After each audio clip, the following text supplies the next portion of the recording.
이 세상 역사를 홀로 주관하시고 완성하시는 하나님 아버지, 하나님의 자녀된 우리가 하나님을 힘입어 살며 또 기도하다가 다시 교회의 이름으로 모여서 아버지를 경배하고 찬양할 수 있도록 구원의 은혜를 베풀어 주심에 감사를 드립니다. 우리는 모두 양같이 방황하여서 각기 제 길로 갔지만 우리가 아직 죄인 되었을 때에 사랑하는 독생자를 십자가에 내어주신 그 사랑을 생각하면 저 아버지께 감사와 영광을 돌리지 않을 수 없습니다. 그러나 우리가 정직하게 스스로의 마음을 들여다보면 마치 하나님의 사랑을 경험하지 못한 자들처럼 냉랭하고 메마른 심령으로 우리에게 주어진 삶을 살아갈 때가 많이 있음을 자주 발견하게 됩니다. 그러면서도 여전히 말씀과 기도 가운데 성령을 쫓아 살아가기보다는 너무나 안일한 마음으로 죄와 쉽게 타협하고 사람의 생각과 힘으로 주의 일들을 감당하려는 때도 많이 있음을 고백하지 않을 수 없습니다. 하나님 아버지, 늘 탄식하고 또 죄를 고백하지만 실제 우리의 행위에서는 돌이키지 않으려고 하는 이 두려운 죄악에서 우리를 건져 주옵소서. 다시 한번 복음 안에서 아버지의 사랑을 말씀해 주옵시고 우리의 메마른 이 심령에 십자가의 은혜와 거룩한 말씀이 다시금 새겨질 수 있도록 이 시간 역사하여 주옵소서. 하나님 아버지, 이 시대에 이 죄악은 갈수록 커져가고 있고 전염병으로 인해 또 여러 성도분들과 많은 사람들이 건강과 생계에 어려움을 당하고 있으며 또 전쟁의 소문으로 참으로 혼란한 때를 살아가고 있습니다. 역사에 이 마지막에 남겨두신 교회가 더욱 깨어서 기도하고 또 스스로를 살필 뿐만 아니라 저 주위의 다른 이들도 시험에 들지 않도록 우리가 서로 권면해야 하겠사오니 어려운 이때에 우리를 홀로 두지 마옵시고 긍휼히 여겨주셔서 끝까지 거룩한 주의 백성으로 살아갈 수 있도록 인도하여 주옵소서. 하나님 아버지의 선한 뜻이 이 땅에서도 이루어질 것을 믿고 감사드리며 살아계신 우리 구주 예수 그리스도의 이름으로 기도드립니다. 아멘.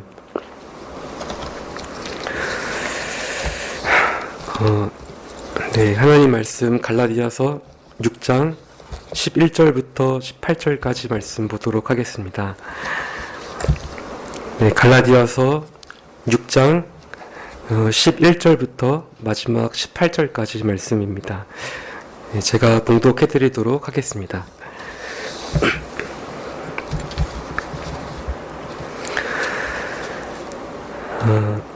내 손으로 너희에게 이렇게 큰 글자로 쓴 것을 보라. 무릇 육체의 모양을 내려 하는 자들이 억지로 너희로 할례받게 함은 저희가 그리스도의 십자가를 인하여 핍박을 면하려 함뿐이라. 할례받은 저희라도 스스로 율법은 지키지 아니하고 너희로 할례받게 하려는 것은 너희의 육체로 자랑하려 함이니라. 그러나 내게는 우리 주 예수 그리스도의 십자가 외에 결코 자랑할 것이 없으니 그리스도로 말미암아 세상이 나를 대하여 십자가에 못 박히고 내가 또한 세상을 대하여 그러하니라. 할례나 무할례가 아무것도 아니로되 오직 새로 지으심을 받은 자뿐이니라. 무릇 이 규례를 행하는 자에게와 하나님의 이스라엘에게 평강과 긍휼이 있을지어다. 이후로는 누구든지 나를 괴롭게 말라. 내가 내 몸에 예수의 흔적을 가져노라. 형제들아, 우리 주 예수 그리스도의 은혜가 너희 심령에 있을지어다. 아멘.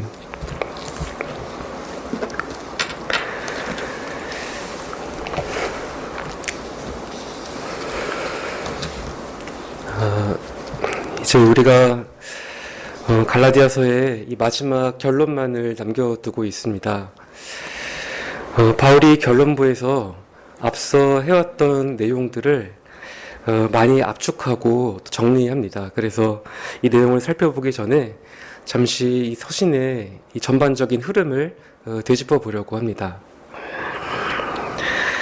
바울이 처음 이 서신을 쓰게 된 동기는 그가 복음을 전했던 갈라디아 지역의 이 교회에 심각한 문제가 생겼기 때문입니다. 1차 전도여행 당시 바울은 이 바나바와 함께 갈라디아의 남쪽 도시들을 방문했습니다. 이때 이방인들에게 복음을 전했는데 그 결과 여러 교회들이 생겨났습니다. 이후 2차, 3차 전도 여행에서도 바울은 갈라디아의 북쪽 지역을 방문했습니다. 다만 여러 정황에 비춰볼 때 이 서신은 1차 전도 여행에서 복음을 전했던 이 남쪽 지역의 교회들을 향해 쓰였다고 보입니다. 당시 바울이 뿌렸던 이 복음의 씨앗은 하나님의 은혜로 많은 열매를 내었습니다. 바울이 얼마나 혼신의 힘을 다해서 복음을 전하고 가르쳤는지 우리가 충분히 짐작해 볼 수 있습니다. 이 서신 곳곳에서 이 갈라디아 교회를 향한 바울의 절절한 심정이 잘 표현되어 있기 때문입니다. 바울이 전한 복음을 인하여서 이 갈라디아 교회도 바울에게 매우 큰 애정과 존경을 보여주었습니다. 할 수만 있다면 그들의 눈이라도 빼앗아 주었을 만큼 바울을 마치 하나님의 천사처럼 또 심지어 예수님처럼 영접을 해주었습니다. 그런데 바울이 그들을 떠난 후에 얼마 지나지 않아서 매우 심각한 일이 벌어졌습니다.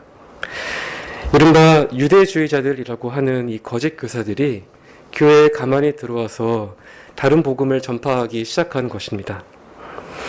이들은 바울이 전한 이 그리스도의 복음을 변질시켰습니다. 그 중에서도 복음의 정수인 이 칭의교리, 즉 사람이 오직 그리스도를 믿음으로 말미암아 하나님으로부터 죄 용서와 의롭다 여김을 받는다는 이 은혜의 복음을 변질시키고 말았습니다. 그렇다고 해서 이들이 그리스도를 믿는 그 믿음 자체를 부정한 것은 아닙니다. 믿음도 중요하지만 하나님께 온전히 받아들여지기 위해서는 다른 것이 더 필요하다는 이 교묘한 궤변을 늘어놓았습니다. 그것이 무엇입니까? 구약 선민이었던 이 유대 민족이 계속 그래왔던 것처럼 모세율법에 속한 의식법을 지켜야 한다는 주장입니다.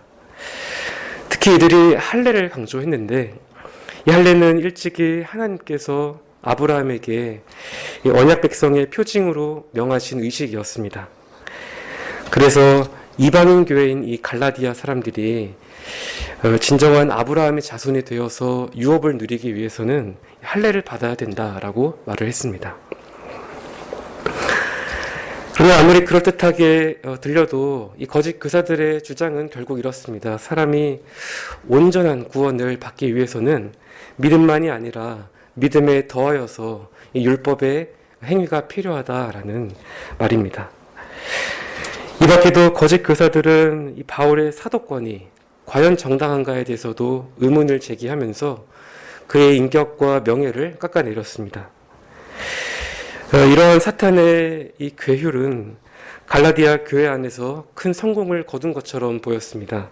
실제로 갈라디아 교인들이 이 거짓 교사들의 교훈에 미혹되어서 복음에서 떠나가고 있었기 때문입니다. 이 소식을 듣게 된 바울의 마음은 너무나 비통하고 또 참담했습니다. 그래서 갈라디아 교회를 다시 그리스도의 복음으로 돌이키기 위해서 쓴 편지가 바로 이 서신입니다. 우리가 그동안 살펴봤던 것처럼 바울은 계속해서 거짓 교사들에 대항하여 자신의 사도권과 복음을 변호해 왔습니다. 그리고 갈라디아 교회가 처음 붙잡았던 그 복음 안에서 자유를 누리며 살기를 바랬습니다. 사실 그들은 이미 그리스도 안에서 자유를 누리며 살도록 부름을 받은 하나님의 자녀들입니다. 그리스도의 복음을 듣고 믿었을 때에 그들은 십자가에 달리신 그리스도와 연합했습니다. 그리스도 때문에 율법의 정죄와 속박에서 벗어나게 되었고 그리스도 안에서 육체와 함께 정욕과 욕심을 십자가에 못 박았습니다. 또한 그들 안에 내주하시는 이 성령께서 육체를 대적하고 그들을 의의 길로 인도하십니다. 이제 바울은 이 서신을 마무리하면서 시종일관 강조해왔던 이 그리스도의 십자가를 높이 들어 올립니다. 이 십자가가 바울과 거짓 교사들 사이를 아주 선명하게 구분하고 있습니다. 거짓 교사들은 자신들의 이기적인 욕구에 이끌려 살지만 바울은 십자가에 이끌려 삽니다. 그들은 할례라는 신체적인 흔적을 강조하지만 바울은 예수의 흔적을 바라봅니다. 또 그들은 여전히 이 세상에 매여 살지만 바울은 다음 세상에 매여 있습니다. 이러한 대조를 만드는 이 그리스도의 십자가는 바울의 유일한 자랑거리입니다. 내게는 우리 주 예수 그리스도의 십자가 외에 결코 자랑할 것이 없다고 담대하게 선포하고 있습니다. 그런데 이 말은 바울의 개인적인 고백인 동시에 이 모든 그리스도인들을 향한 촉구이기도 합니다.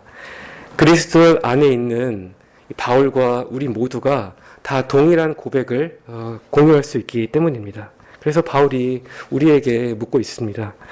여러분에게는 그리스도의 십자가가 어느 정도의 가치를 가지고 있습니까? 다른 것 다 잃더라도 이 십자가만 자랑할 만큼 그리스도를 사랑하십니까? 그렇다면 그 이유는 무엇입니까? 도대체 십자가가 무엇이기에 우리가 그토록 기뻐하고 흥분하는 것일까요? 우리 안에 있는 이 소망의 이유에 관해서 본문에서 답을 찾아보려고 합니다. 오늘 본문 11절부터 바울이 대필자에게 이 갈대 펜을 받아서 직접 이 서신을 마무리합니다. 사랑하는 갈라디아 교회가 이 서신을 모두 읽기를 바라면서 일부러 내 손으로 너희에게 이렇게 큰 글자로 쓴다라고 말합니다. 고대 편지들은 대부분 이 대필자들의 위임을 받아서 쓰였는데 이 신약 안에서도 예외가 아니었습니다.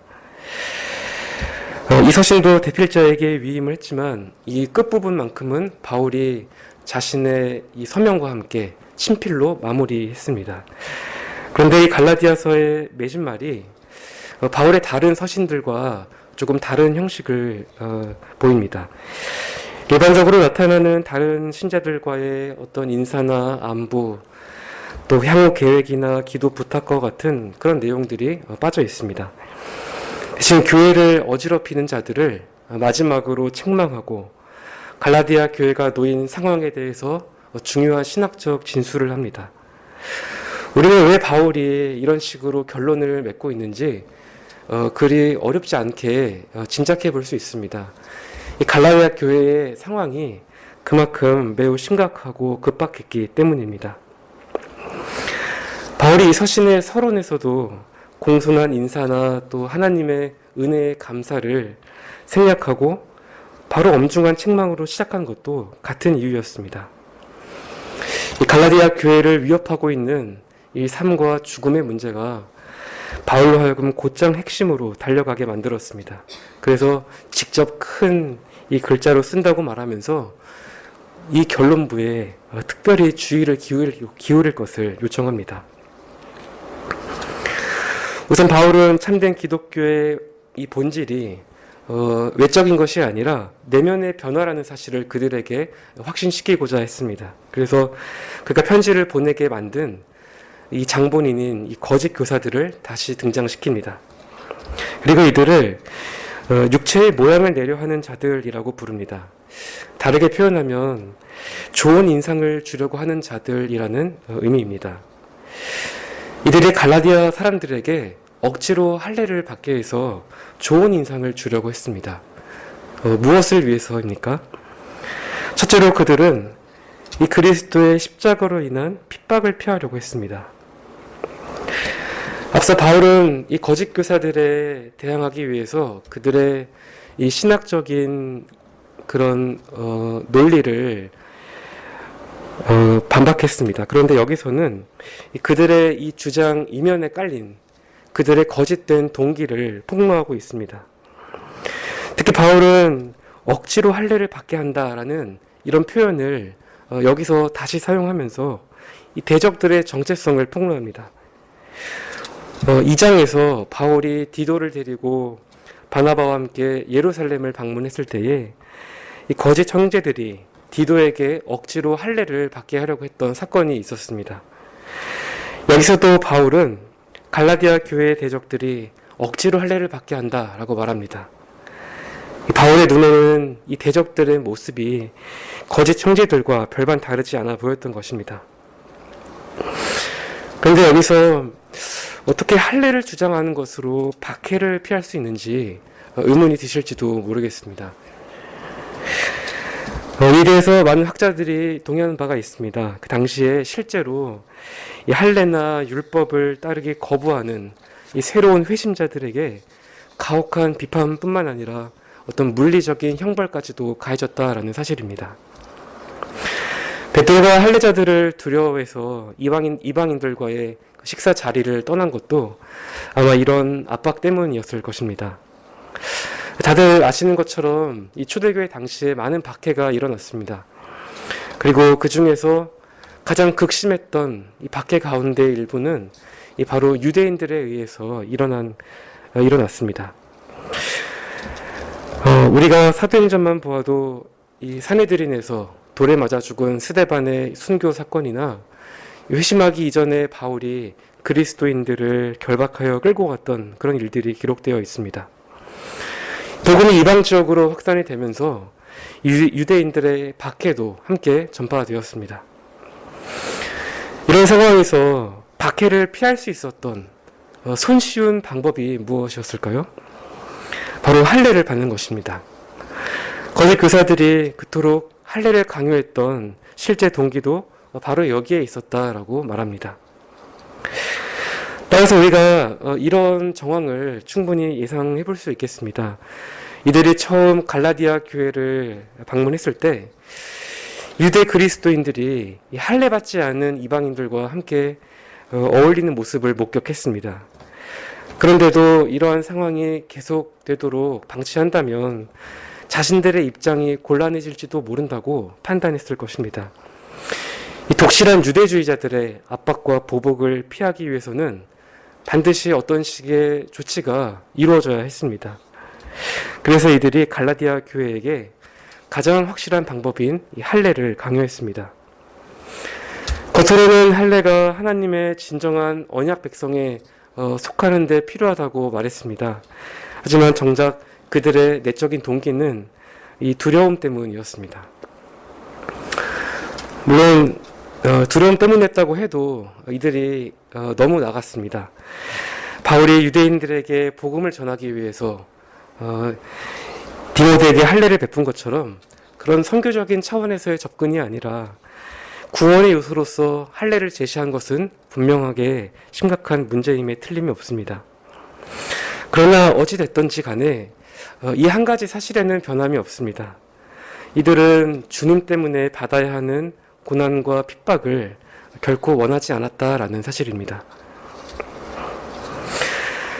그리스도의 십자가는 그것을 지려고 하는 이들에게 반드시 고난받을 것을 요구합니다.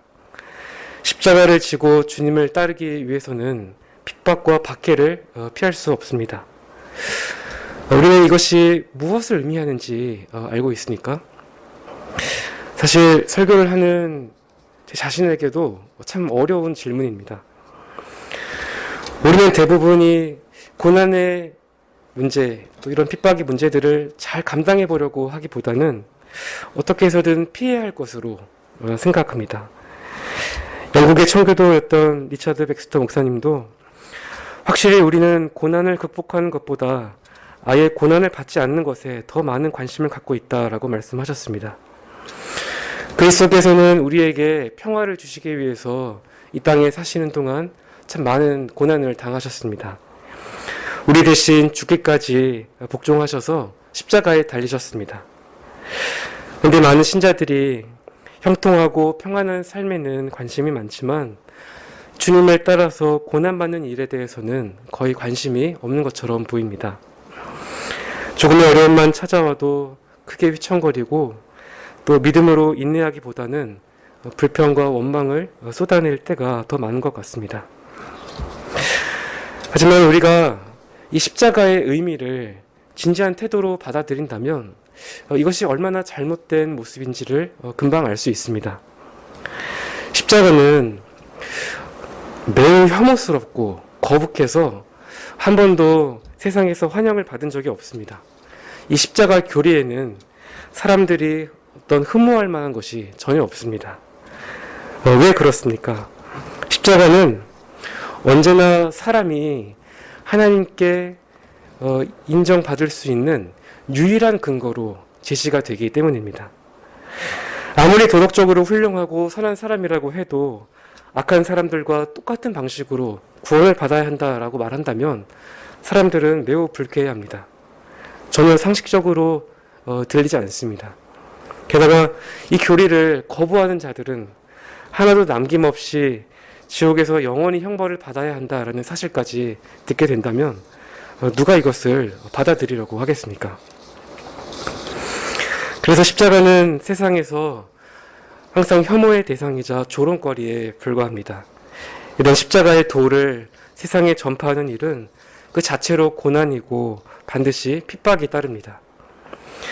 만약 이런 문제와 씨름을 해보지 않았다면 십자가를 안다라고 말하기는 어렵습니다. 이런 점에서 십자가는 참된 그리스도인들에게 중요한 시금석이라고 할 수 있겠습니다. 이어서 바울은 거짓 교사들이 할례를 강요하려고 했던 또 다른 동기를 밝힙니다.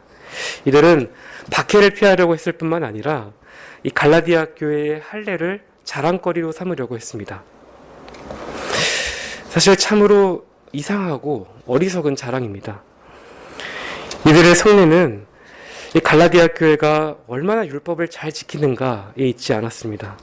바울의 말처럼 그들은 그들 스스로가 모순되게도 전혀 율법을 지키지 않는 자들이었습니다.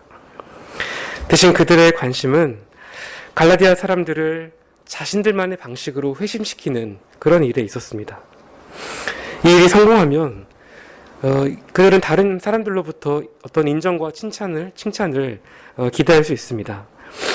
또한 갈라디아인들의 할례는 그들이 얼마나 이 율법에 헌신을 하고 있는가를 잘 보여주는 그러한 외적인 증거라고 할 수 있습니다. 이처럼 외면과 행위에 치중하고 과시하는 이런 모습이 참된 종교와 거짓된 종교를 구분하는 이 중요한 기준이기도 합니다. 이 거짓된 종교는 거칠애나 어떤 외적인 것들만을 중시할 수밖에 없습니다. 왜냐하면 그 안에 이 내적인 변화를 가져올 수 있는 그런 생명이 없기 때문입니다. 그래서 눈에 보이는 것들에 큰 의미를 부여하고 또 외적인 결과에 과도하게 집착하고 연연해야 합니다. 그런데 이런 현상이 오늘날 이 많은 교회 안에서 발견되고 있다라는 사실이 참으로 우리의 마음을 슬프게 합니다. 교회가 내적인 생명력을 잃어버리면 점점 외부적인 요소에 사로잡히게 됩니다. 이 부흥이라는 이름으로 교인 수를 늘리는 일에 목을 매거나 교회 성장과 관련된 여러 프로그램들을 무분별하게 교회로 끌고 들어옵니다. 그러다 혹 그것이 어떤 가시적인 결과로 이어지기라도 하면 이 교회의 이름을 내세우고 자랑합니다. 하지만 그 안에 죄인이 마음을 찢고 하나님께 돌이키는 회심의 사건이나 또 죄와 치열하게 싸우며 거룩한 삶을 살고자 하는 모습이나 성령의 열매는 전혀 나타나지 않습니다. 복음은 무엇보다 먼저 우리의 내면을 변화시킵니다. 물론 이것이 외적인 모습으로도 나타나지만 성령의 역사는 우리 안에서부터 시작이 됩니다.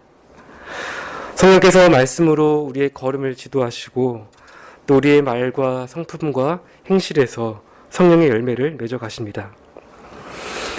만약 이러한 내적인 변화가 없이 우리가 외적인 행위만 의지한다면 자만심과 인정은 얻을지 몰라도 영생은 얻을 수 없습니다. 하나님의 율법조차도 그러합니다. 율법은 그 자체로 거룩하고 의롭고 선한 것입니다.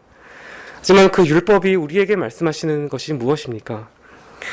물은 율법 행위에 속한 자들은 저주 아래 있나니 기록된 바 누구든지 율법책에 기록된 대로 온갖 일을 항상 행하지 아니하는 자는 저주 아래 있는 자라고 말씀합니다. 율법에는 문제가 없지만 우리에게 문제가 있습니다. 죄로 인하여서 어느 누구도 율법을 온전히 지켜서 영생을 얻을 수 있는 사람이 없기 때문입니다. 그래서 우리는 스스로의 힘과 노력을 자랑할 수 없습니다. 어떤 외적인 행위도 하나님의 기준에 도달할 수 없습니다. 할례를 주장했던 거짓 교사들 역시 아무것도 자랑할 것이 없습니다. 바울은 로마서 3장 27절, 28절에서 이렇게 선언합니다. 그런즉 자랑할 데가 어디뇨? 있을 수가 없느니라. 무슨 법으로냐? 행위로냐? 아니라 오직 믿음의 법으로니라. 그러므로 사람의 의롭다 하심을 얻는 것은 율법의 행위에 있지 않고 믿음으로 되는 줄 우리가 인정하노라. 이제 우리가 오늘 본문에서 바울이 말하려고 하는 이 핵심에 도달했습니다. 바울에 따르면 우리와 하나님과의 바른 관계는 결국 우리가 무엇을 자랑하느냐에 달려 있습니다. 어떤 사람이 무엇을 자랑으로 삼고 있는가 하는 이 문제가 생각보다 그 사람에 대해서 많은 것을 알려줍니다. 보통 자랑거리가 그 사람의 자아나 어떤 정체성에 자존감을 부여해 주는 것들이기 때문입니다.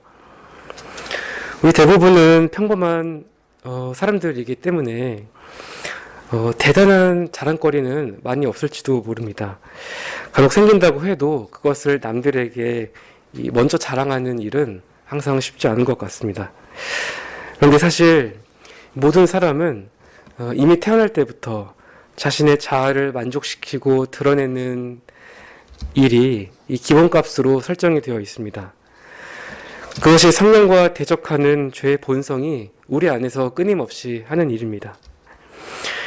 이 세상도 계속해서 자신의 가치를 드러내고 증명하라고 재촉하면서 이 무한 경쟁 사회 속으로 사람들을 밀어넣습니다. 그래서 때로는 우리가 원하지 않아도 남들과 비교하는 비교당하는 자리에 서게 되고 그것으로 인해서 우월감이나 열등감에 빠질 때도 많습니다. 이런 의식 구조가 우리 안에 있고 이런 사람들이 모여 사는 곳이 바로 이 세상입니다. 그러나 혹시 우리 가운데 스스로의 무언가를 자랑하고 싶으신 분이 계시다라고 한다면 오늘 본문에 나오는 바울을 기억하시기 바랍니다. 사실 바울이야말로 세상에서 이 무언가를 자랑해 볼 법한 그런 사람이었습니다. 그는 날 때부터 유대인이자 로마 시민이었고 또 히브리인 중에 히브리인이었고 율법으로는 유대인들에게 가장 존경받았던 이 바리새파였고 당대 최고의 율법학자였던 이 가말리엘 문화에서 교육을 받았습니다. 그의 어떤 민족적인 특권, 또 출생이나 배경, 사회적인 지위, 또 교육 수준 모두가 다 최상위 그룹에 속해 있었습니다. 그러나 바울은 단 한 번도 이러한 것들을 자랑하지 않았습니다. 또한 바울은 어느 누구보다도 하나님을 위해서 열심히 일했던 사람입니다. 누구도 그만큼 설교를 많이 했거나 주님을 위해서 고난과 어려움을 겪지 않았습니다. 누구도 그만큼 많은 영혼들을 하나님께로 이끌지 못했고 또 세상에 유익을 끼치지 못했습니다. 그 어떤 초대교회 교부나 또 유명한 종교개혁자나 청교도 목사님이라고 해도 바울만큼 선한 일을 했다라고 부를 수 없습니다.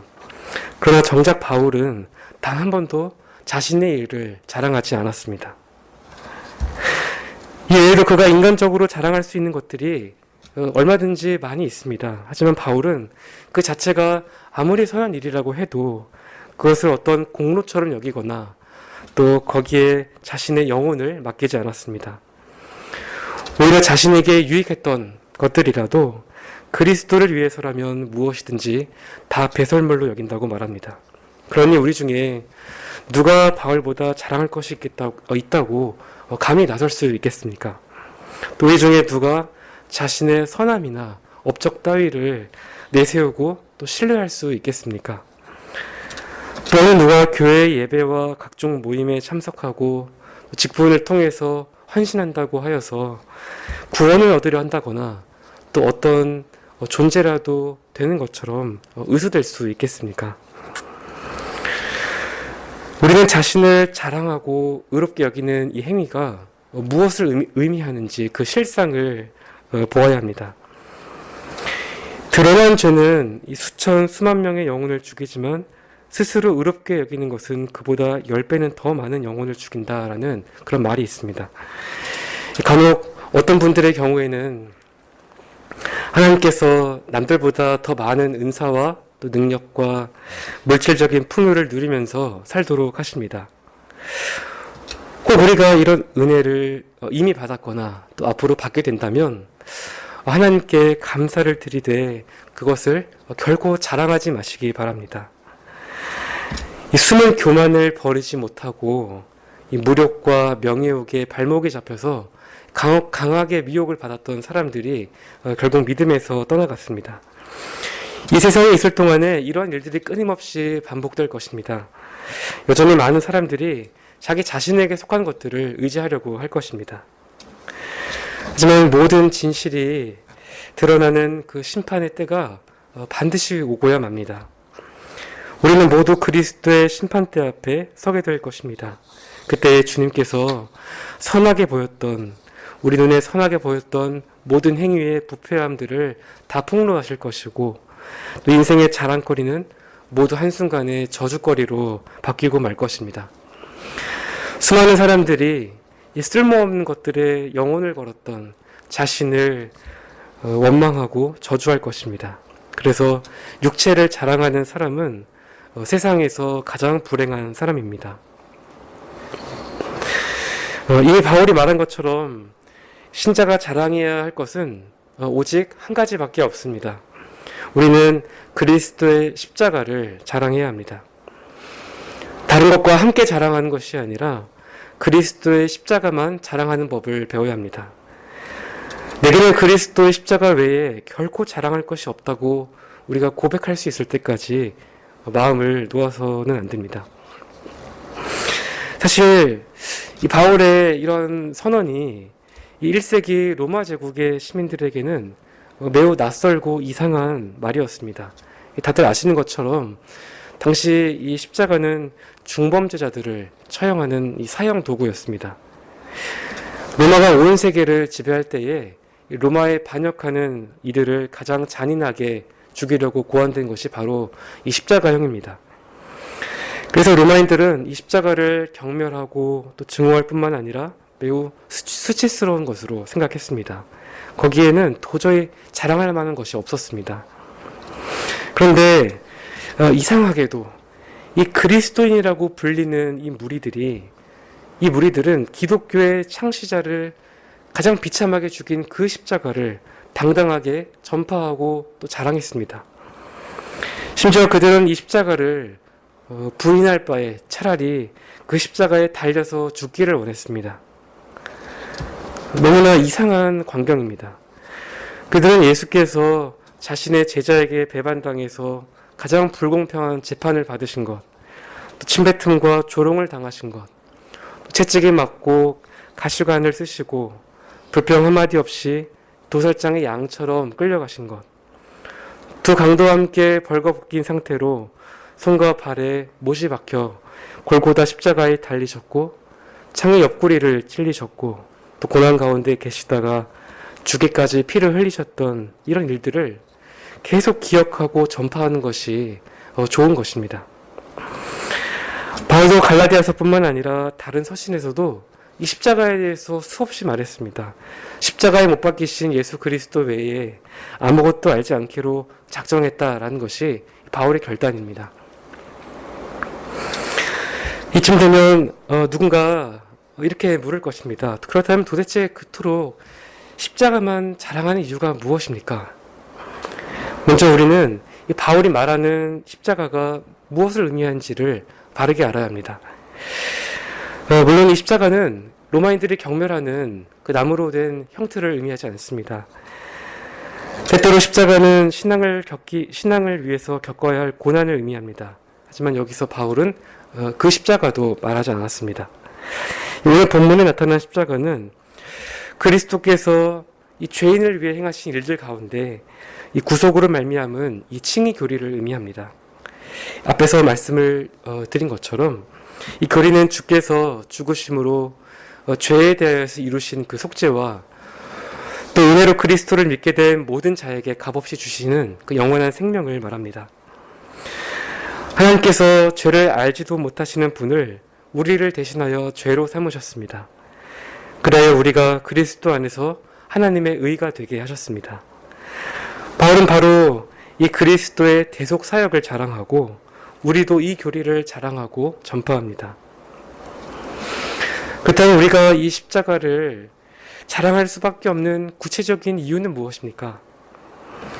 사실 이에 대한 대답은 너무 커서 우리가 마땅히 감사해야 하는 몇 가지 이유만을 얘기할 수밖에 없습니다. 우선 십자가는 우리를 향한 하나님의 사랑을 가장 밝게 보여줍니다. 우리가 죄악된 세상을 살다 보면 어느샌가 우리의 마음에서 하나님의 사랑이 점점 희미해지는 때가 있습니다. 그때 우리는 이 그리스도의 십자가를 바라보면 됩니다. 하나님께서 우리를 위하여 그분의 독생자조차 아끼지 않으셨다는 사실이 이 십자가에 나타나 있습니다. 어떤 경우에는 하나님이 지극히 높고 거룩하셔서 마치 멀리 계신 분처럼 여겨질 때도 있습니다. 그러한 때에도 이 그리스도의 십자가를 바라보면 하나님께서 우리에게 아버지로 다가오십니다. 우리는 십자가에서 하나님의 사랑에 대한 의심을 모두 지워버릴 수 있습니다. 또한 이 십자가에는 이 죄인의 구원을 위한 충만함과 온전함이 예비되어 있습니다. 이 성경의 가르침에 따르면 죄사함이 없이는 우리의 마음이 결코 평안을 누릴 수 없습니다. 우리의 양심이 속죄가 없이는 결코 죄사함을 얻을 수 없다라고 말합니다. 죄인을 향한 하나님의 공의가 만족되지 않는 한 이 우리의 심령은 항상 이 상처와 고통 가운데 짓눌려 있습니다. 이때 우리는 십자가에 달리신 그리스도를 바라보아야 합니다. 그저 그분을 바라보는 것만으로 우리의 양심은 율법의 정죄에서 벗어나 평안을 누리게 됩니다. 그리스도께서 십자가에 달리셔서 우리를 향한 율법의 모든 요구와 저주를 해결하셨습니다. 또 하나님 앞에서 우리의 모든 빚을 완전히 청산해 주셨습니다. 그래서 도저히 용서받지 못할 만큼 더럽고 악한 죄는 없습니다. 십자가를 보면 아무리 악하고 비천한 자라도 영생을 얻을 수 있다라는 확신을 가질 수 있습니다. 끝으로 우리는 십자가 아래서 세상의 모든 근심과 염려를 내려놓을 수 있습니다. 로마서 8장 32절 말씀입니다. 자기 아들을 아끼지 아니하시고 우리 모든 사람을 위하여 내어주시니가 어찌 그 아들과 함께 모든 것을 우리에게 은사로 주지 아니하시겠느뇨.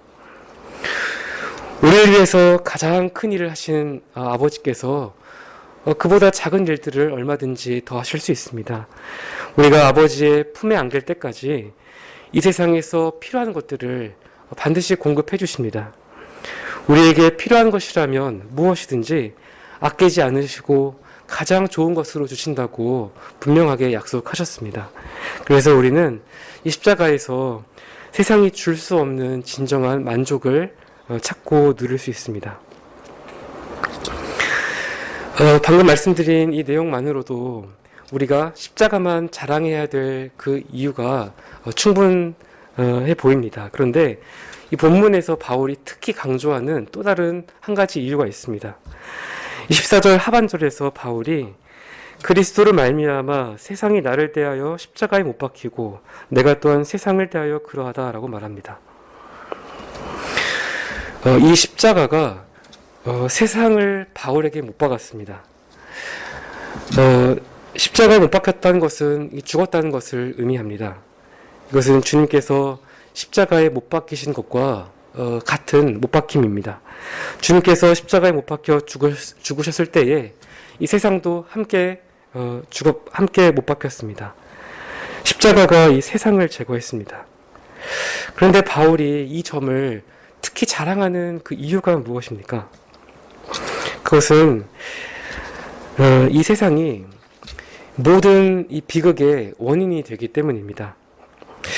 여기서 세상이란 간단히 말해서 죄에 지배당하여서 구속을 받지 못하는 비참한 현실을 의미합니다. 또 하나님 밖에서 모든 즐거움과 구원을 찾으려고 하는 인간의 잃어버린 상태를 말하기도 합니다. 이런 세상의 특성을 요한일서 2장 16절 말씀이 잘 표현해주고 있습니다. 이는 세상에 있는 모든 것이 육신의 정욕과 안목의 정욕과 이생의 자랑이니 다 아버지께로 쫓아온 것이 아니요 세상으로 쫓아온 것이라. 이것이 바로 세상입니다. 인류 역사가 이 사실을 계속해서 증명해 왔습니다.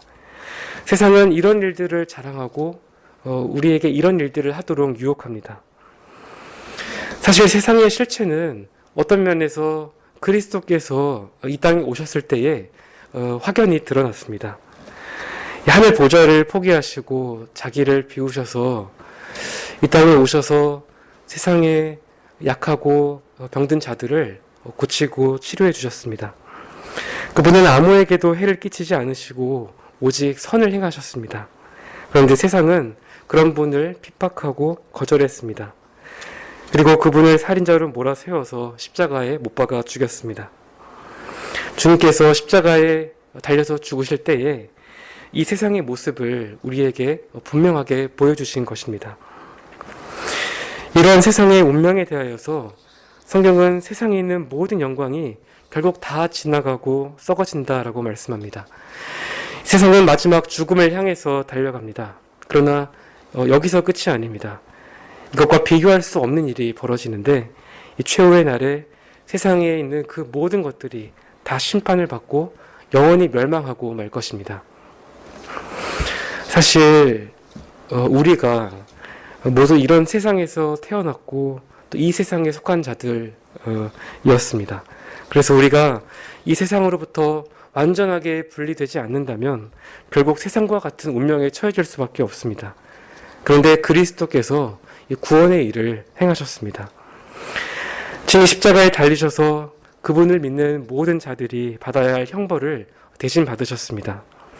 이 일 때문에 주님께서 죽으셨습니다. 따라서 우리가 이 세상에 임할 심판으로부터 구원을 받는 길은 십자가에 달리신 그리스도를 믿는 것 뿐입니다. 오직 십자가만이 이 일을 할 수 있습니다. 또 우리가 그분을 믿기만 하면 우리는 더 이상 이 세상에 속한 자들이 아니게 됩니다. 그리스도에게 속한 자들입니다. 주님께서 우리를 세상에서 건져내셔서 자신의 나라로 들어가도록 하셨습니다. 이제 세상이 우리에게 할 수 있는 것은 아무것도 없습니다. 비록 우리가 아직 이 세상에서 살고 있지만 우리의 시민권은 하늘에 있습니다. 그곳에서 장차 그리스도와 영원히 거하게 될 것입니다. 그렇다면 우리는 그리스도인으로서 더 이상 이 세상의 방식을 따라서 살지 말아야 합니다. 우리 역시 세상에 대해서 십자가에 못 박힌 자들입니다.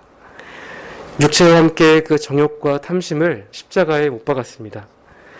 세상이 주는 평안을 추구하거나 누리려고 애쓰지 않습니다. 더 이상 세상의 가치를 따르지 않고 세상이 생각하는 것을 전혀 신경 쓰지 않습니다. 우리가 이렇게 십자가에 못 박힌 삶을 살아간다면 우리도 바울처럼 십자가만 자랑하는 자들이 분명합니다. 이어지는 15절 말씀은 바울이 14절에서 말했던 내용을 다르게 바꾸어서 표현하는 구절입니다. 할례나 무할례로 상징되는 이 세상적인 가치가 아니라 그리스도 안에서 새로 지으심을 받는 것이 중요하다라는 사실을 반복해서 강조합니다. 그리고 16절에서 이 규례를 행하는 자들, 곧 그리스도의 십자가가 창조한 이 새 시대에 속하여서 성령을 따라 행하는 그런 자들에게 평강과 긍휼이 주어지기를 기도합니다. 사실 갈라디아 교회 상황이 매우 심각했기 때문에 바울이 아무렇게나 축복의 약속을 남발할 수 없었습니다. 그들 가운데 다시 그리스도의 복음으로 돌이키는 자들만이 평강을 누리고 장차 심판의 날에도 긍휼을 얻게 될 것입니다. 이제 바울은 마지막 인사를 건네면서 한 가지를 지적합니다. 이후로는 누구든지 나를 괴롭게 말라. 내가 내 몸에 예수의 흔적을 가졌다라고 말합니다. 이 흔적은 분명 그가 그리스도를 위해서 고난을 받다가 생긴 그런 물리적인 흉터였을 것입니다. 바울이 이 말을 남기는 이유가 무엇일까요? 물론 이 말은 거짓 교사들을 염두에 둔 경고입니다. 하지만 바울은 동시에 이 갈라디아 교회를 향해서 또 모든 그리스도인들을 향해서 일종의 경고와 초청을 하고 있습니다. 바울의 몸에 지닌 이 흔적은 우리가 십자가만 자랑하는 삶을 살려고 할 때 세상으로부터 받게 되는 그 대접이 무엇인지를 분명하게 보여줍니다. 하지만 그럼에도 불구하고 바울은 우리가 끝까지 이 십자가만 자랑하고 기뻐하라고 말합니다. 왜냐하면 수많은 고난과 핍박이 남기는 그런 흔적들이야말로 우리가 진정으로 주님께 속해 있음을 알 수 있는 가장 확실한 표지이기 때문입니다. 그리스도인이라고 한다면 누구나 자신이 주님께 속해 있다고 하는 그 증거를 가지고 있어야 합니다. 물론 우리도 마찬가지입니다. 우리가 그리스도의 소유임을 나타내기 위해서 자기를 부인하고 육체의 정욕을 십자가에 못 박고 말씀에 순종하는 삶을 살아가야 합니다. 그리고 때로는 감당하기 어려운 고통과 슬픔 또 고난의 문제까지도 주님께 속한다는 증거로서 기꺼이 받아들여야 합니다. 심지어 우리 편에서 그렇게 우리의 삶을 만들어 가야 할 때도 있습니다. 이처럼 십자가만 자랑하는 신자의 삶은 결코 녹록하지 않습니다. 정말 힘들고 고단하고 또 머리를 쥐어 뜯고 싶을 때가 많이 있습니다. 또 의심하고 넘어지고 좌절하는 때도 여러 번 경험하게 됩니다. 그런데도 참된 신자는 계속해서 이 길을 걸어갑니다. 왜 그렇습니까? 나를 위해 십자가에 못 박히신 주님의 사랑이 너무나 벅차서 내 마음이, 내 양심이 주님을 도무지 외면할 수 없기 때문입니다. 사랑하는 주님께서 가신 길이기에 더 좁고 험한 길이더라도 우리는 그것을 나의 영광으로 삼고 사망의 골짜기에서도 찬송을 부르며 걸어갑니다. 아무리 외롭고 고단하더라도 주님께서 말씀하셨기 때문에 우리 모두가 다 십자가만 자랑하는 이 생명의 길로 계속해서 걸어가야 하겠습니다. 바울은 갈라디아 교회가 은혜의 복음을 굳게 붙들고 그 복음 안에서 그리스도의 십자가만 자랑하고 십자가에 못 박힌 삶을 살기를 바랬습니다. 지금도 여전히 많은 교회가 이 복음의 능력을 잃어가고 있습니다. 이러한 때에 복음을 복음답게 믿고 또 그렇게 살아가는 그리스도인들이 지금 매우 필요합니다. 세상보다 십자가의 영광을 보는 자들이 필요합니다. 우리가 이러한 복된 여정에 동참하는 자들이 되었으면 좋겠습니다. 이 일을 통해서 하나님께서 홀로 영광 받으시도록 그리스도의 은혜가 항상 우리 심령에 있기를 간절히 소망합니다. 네, 함께 기도하겠습니다.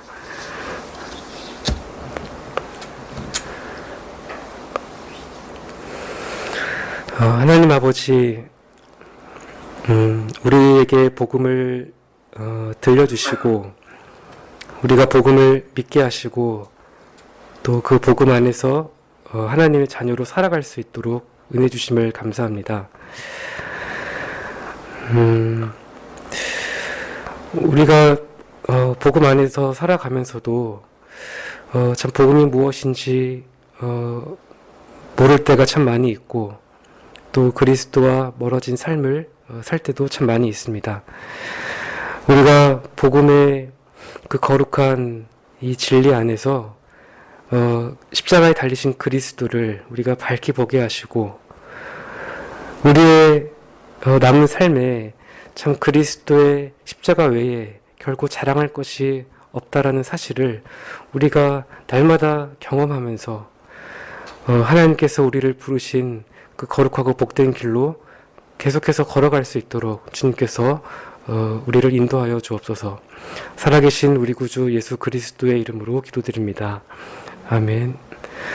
하늘에 계신 우리 아버지여, 이름이 거룩히 여김을 받으시오며 나라의 마옵시며 뜻이 하늘에서 이룬 것 같이 땅에서도 이루어지이다.